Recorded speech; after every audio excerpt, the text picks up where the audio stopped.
কাল পহেলা বৈশাখ। বাংলা বর্ষকে বরণ করে নিতে রমনা বটমূলে চলছে শেষ মুহূর্তের প্রস্তুতি। বাংলা নববর্ষ উদযাপন ঘিরে কোনো ধরনের নিরাপত্তা হুমকি নেই বলে জানিয়েছেন র্যাবের মহাপরিচালক আহসান হাবিব পলাশ। সকালে রমনা বটমূল এলাকায় নিরাপত্তা ব্যবস্থা পরিদর্শন শেষে কথা বলেন তিনি। আরও জানাচ্ছেন সর্দার রাজীব।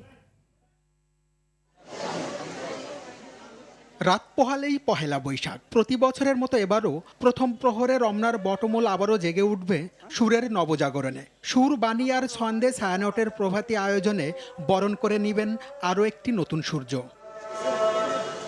বাঙালিদের প্রাণের উৎসব পহেলা বৈশাখ উপলক্ষে রাজধানীর রমনা বটমূলে চলছে শেষ মুহূর্তের প্রস্তুতি। সকালে আয়োজনের সার্বিক প্রস্তুতি তদারকি করেন র্যাব মহাপরিচালক মোহাম্মদ আহসান হাবিব পলাশ।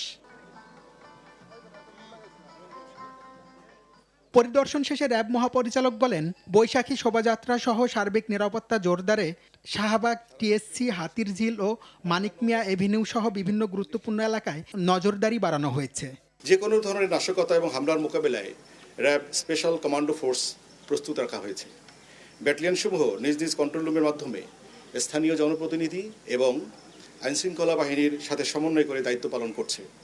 এছাড়া র্যাব সদর দপ্তরে কন্ট্রোল রুম স্থাপন করা হয়েছে এবং সারা দেশে নিরাপত্তা ব্যবস্থা পর্যবেক্ষণ করা হচ্ছে। নারী ও শিশুদের নিরাপত্তা নিশ্চিত করতে র্যাব সদস্যরা সাদা পোশাক ও ইউনিফর্মের দায়িত্ব পালন করছেন।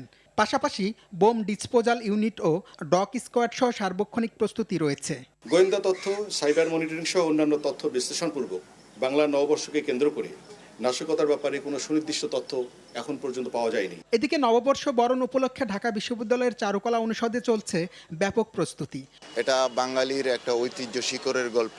আর শিকড়ের গল্পগুলি ধারণ করার জন্য উৎসবমুখর যে বিষয়গুলি থাকে বাংলাদেশের কালচার সম্বন্ধে, সেটা আমার খুব প্রেরণা যোগায় এবং উৎসাহ যোগায়।